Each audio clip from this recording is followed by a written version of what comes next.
फिलिपियों 2 उसका 5।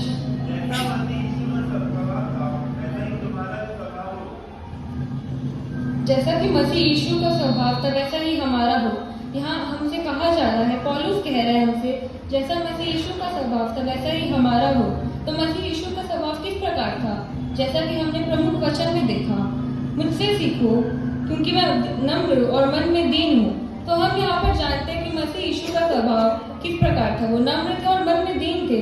तो आइए हम अपने स्वभाव को इस प्रकार करें कि हम भी नम्र बने और मन में दीन रहे, क्योंकि हमें अभी पढ़े थे अपने स्वभाव को हमें इस प्रकार करना है कि जैसा यीशु मसीह का स्वभाव था।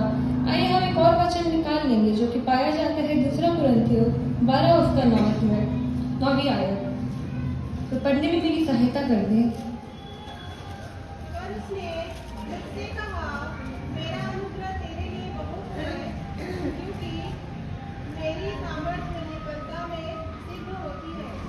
बिल्कुल, जब तक हम निर्बल अर्थात नम्र नहीं होंगे तब तक उसकी सामर्थ हमारे अंदर कार्य कैसे करेगी। और जब हम चाहते हैं कि उसके कार्य हमारे जीवन में हो तो हमें अवश्य अपने आप को दीन बनाना है कि वो हमारे जीवन में कार्य कर सके।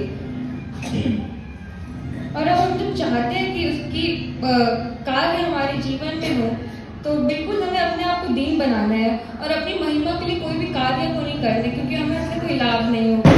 और दीनता के साथ परमेश्वर के कार्य को अपने जीवन में ले कि वो अपने कार्य को हमारे जीवन में करे और अपनी महिमा आप ही ले ले। आइए हम एक वचन निकालेंगे जो कि पाया जाता है कुलुस्सियों 3 उसका 12। फिर पढ़ने में मेरी सहायता कर दे ऊंची आवाज में। कुलुस्सियों 3 उसका 12। इसलिए परमेश्वर के चुने हुओं की हिनाई जो पवित्र अप्रिय है, बड़ी करुणा, भलाई और दीनता और नम्रता और सहनशीलता धारण करो। बिल्कुल। और हम निकाल लेंगे इसी के साथ मत्ती 22 उसका 14।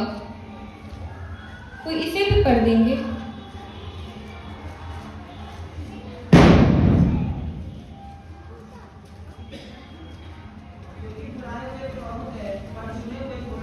बिल्कुल, यहाँ हम सारे जितने बैठे सारे के सारे बुलाए हुए हैं, पर क्या हम चुने हुए हैं? ये हम अपने आप से प्रश्न करें। आइए हम जाने चुने हुए की विशेषता।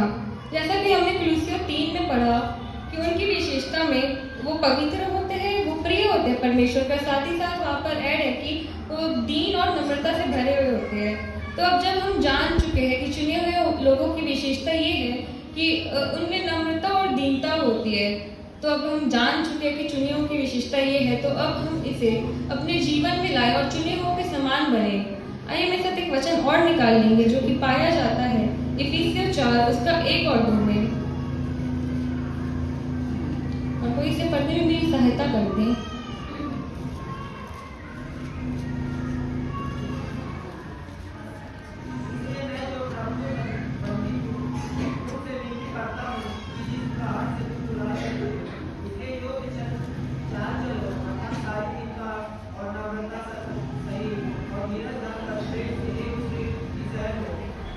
बिल्कुल, यहाँ लिखा है जिस बुलाहट से तुम बुलाए गए थे उसके योग्य चाल चलो। उसकी चाल किस प्रकार की है? अर्थात सारी दीनता और नम्रता सहित प्रेम के साथ सबकी सह लो। अब हम ये भी जान चुके हैं कि उस बुलाहट की स्वभाव किस प्रकार की है, तो हम अब सारी बातों को जान चुके हैं और उसको हम अपने जीवन में अगर लाते हैं तो परमेश्वर की हम इस बातों से हमारी प्रतिज्ञा, हमारे प्रति प्रतिज्ञाएं क्या है अब वो जानते हैं। आइए हम निकाल लेंगे नीति वचन 3 उसका 34। और कोई इसे पढ़ने में मेरी सहायता कर दें। इकट्ठा करने वाले से वह निश्चय इकट्ठा करता है और दिनों पर अनुग्रह करता है। बिल्कुल, ये वचन हमें नए नियम में भी मिल जाएगा। याकूब उसकी पत्री 4 और उसका 6 अध्याय। जैसा कि यहाँ पर लिखा था, ठट्ठा करने वालों के साथ वो निश्चय ठट्ठा करता है और दीनों के साथ वो क्या करता है, उन पर अनुग्रह उसकी हमेशा छाई रहती है। एक और वचन निकाल लेंगे नीति वचन 22 उसका 4। नम्रता और युवा का भय मानने का फल महिमा और जीवन होता है। बिल्कुल, यहाँ पर नम्रता और भय, प्रभु का भय मानने से हमें क्या फल मिलता है? धन, महिमा और जीवन मिलता है। एक और वचन मत्ती उसका 5:5 ये पढ़ देंगे।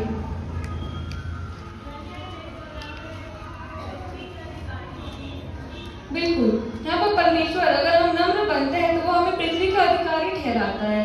तो यहाँ पर हम उनकी प्रतिज्ञाओं को जानते हैं। ये इतनी सी प्रतिज्ञाएं नहीं बल्कि बहुत सारी प्रतिज्ञाएं, लेकिन अभी अगर मैं उनको लूँगी तो समय शायद जा सकता है, इसीलिए ये सारी प्रतिज्ञाएं मैं अभी आपके सामने रखती हूँ।